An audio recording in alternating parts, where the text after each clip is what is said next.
Y'all, welcome back to Restore Valor. Today I want to talk about discipline and correction. A lot of people say punish or discipline in private, praise in public. I do agree with that to a certain extent. My take on that is discipline in private, correct in private when feasible, and praise in public. And today I'm going to focus a little more on the discipline and correction piece.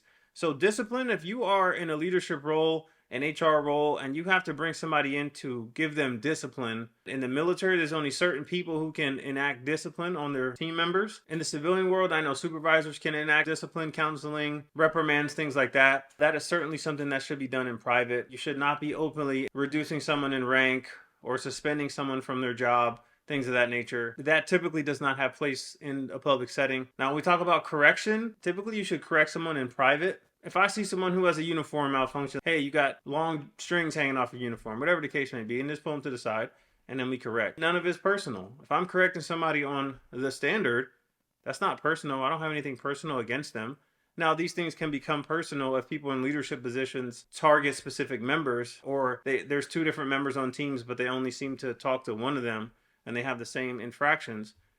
Those things can be taken personally. And as a leader, we got to make sure we're aware that we're not constantly jumping on one person. We got to make sure that we as leaders apply the standard across the board. Same with discipline. Discipline should not be personal. For example, I've had to write someone up for them not meeting the standard in a certain area. That was not a personal thing. I didn't dislike them. It has nothing to do with that. It all has to do with my role, their role, and the standard. And I've been charged with ensuring those standards are met and or exceeded. So when the person continuously did not meet those standards and it got to my level, yes, we had a discussion. For those in the military, this was a very formal thing that had to take place. Some correction and discipline were given. It is not about that infraction. It's about how you treat that person. It's about letting them know that these are the standards. These standards need to be met. I don't think you're a bad guy. I don't think you're a bad woman. But in this scenario, you didn't meet this standard. So I'm going to hold you accountable. And we're going to help you progress so you can meet and exceed standards. I think a lot of leaders get this part wrong, where they have to write someone up and all of a sudden they treat them differently.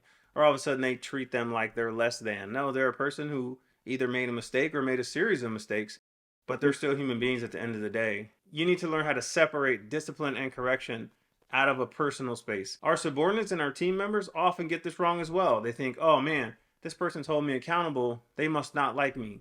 Sometimes it could be the exact opposite. As a leader and a manager, we have to make sure that when we correct people and we discipline people, that it's not a personal thing, because the intent of discipline or correction is not to embarrass, typically. Let's say we're in a huddle or in formation in our morning meeting and we're having a discussion, and whoever's in charge of that meeting is talking, and somebody keeps constantly interrupting them or saying rude things or being the bully of the meeting or being belligerent, and the person running the meeting says, excuse me, I'm going to finish, and it's not your turn, so stop interrupting me.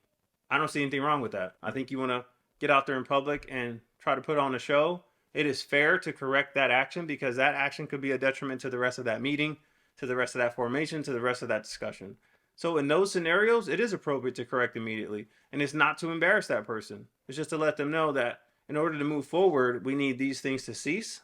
Right now, you're holding up this meeting or you're holding up this progress. So as a person in charge, I'm going to let you know we're not doing that today. So you can turn that off. So with regard to discipline and correction, make sure that you understand and your team members understand that none of this is personal.